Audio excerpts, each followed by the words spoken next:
Si tu as fait tout cet effort pour te trouver un emploi, si tu as fait tout cet effort pour immigrer au Canada et que pour ta propre transpiration, tu es congédié, je pense que cette situation mérite d'être abordée dans une vidéo comme celle-ci. Effectivement, pour permettre à d'autres personnes d'éviter que cette situation désastreuse leur arrive. Et c'est la simple raison pour laquelle j'ai finalement décidé de parler de ces deux cas connus qui ont perdu leur emploi à cause de leur transpiration.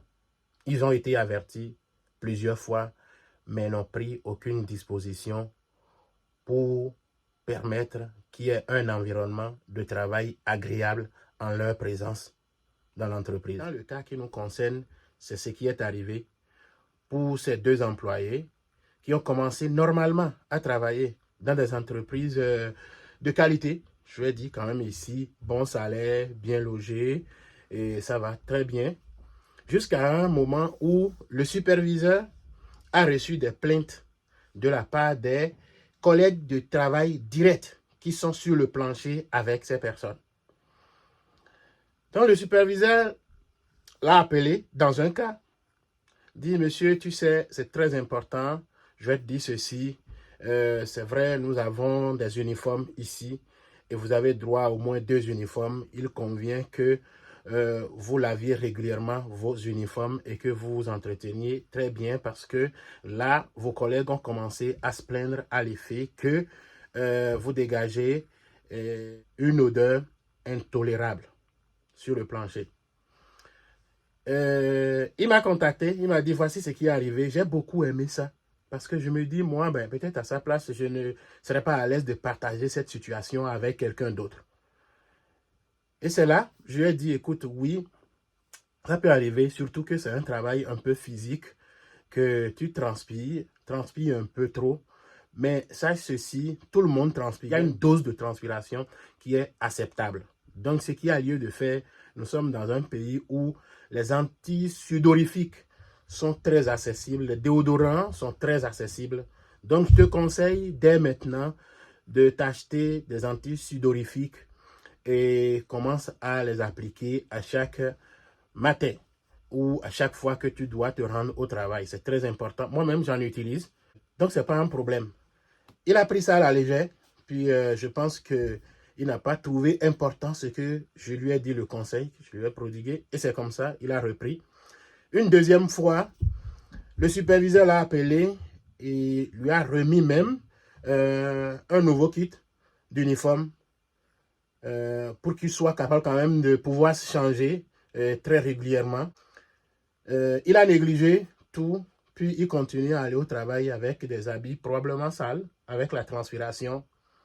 Et c'est là la troisième fois, le superviseur l'a appelé, puis il lui a dit clairement que nous n'avons noté aucun changement. Malgré tous les avertissements et malgré tous les supports qu'on vous a donnés, les soutiens qu'on vous a donnés, donc nous serons dans l'obligation d'arrêter votre travail.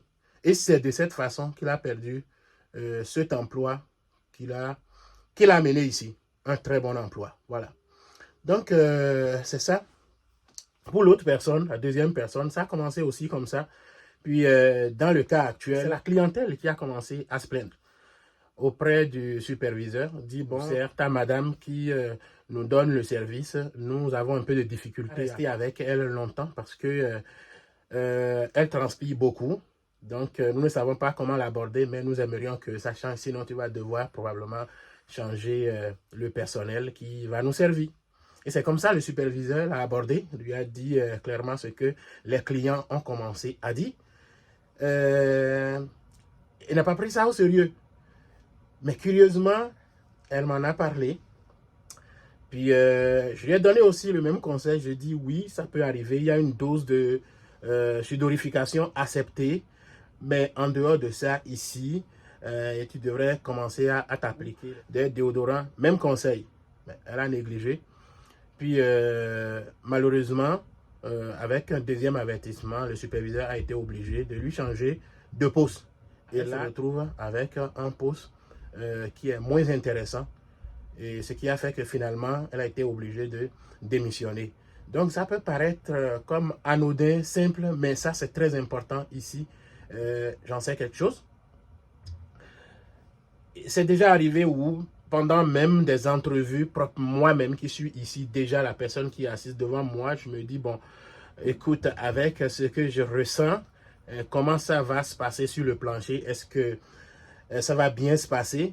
Puis, à la fin de l'entrevue, presque tout le monde a la même remarque. Et puis, c'est seulement sur cette base que déjà, cette candidature est déjà mise de côté. Donc, voyez-vous, on ne peut pas embaucher quelqu'un qui vient sur le plancher, qui devient un problème pour les autres, qui crée un environnement insupportable. Donc, voilà, c'est ça. Mais à l'autre opposé, il n'est pas rare de voir les gens, surtout, ça là je le remarque au niveau des immigrants qui sont là et qui, tu es assis dans le métro, il y a une personne qui vient s'asseoir à côté de toi, tu dirais qu'elle a passé la nuit dans une bouteille de parfum. Et nous aimons les parfums très forts, les immigrants. Et sachez que parfois ça dérange, même si les gens ne vous le disent pas. Et quand l'odeur, tout ça, vous essayez de cacher quelque chose, de camoufler quelque chose avec un parfum, on peut le ressentir. Et quand aussi il y a la transpiration mélangée au parfum, et là, ça devient comme trop, un peu de trop, insupportable, très désagréable. Donc, faites attention à vous et sachez que si vous allez dans un environnement travailler, vous devez faire en sorte que les personnes qui sont avec vous, qui sont autour de vous, ne trouvent pas que ça devient insupportable votre présence.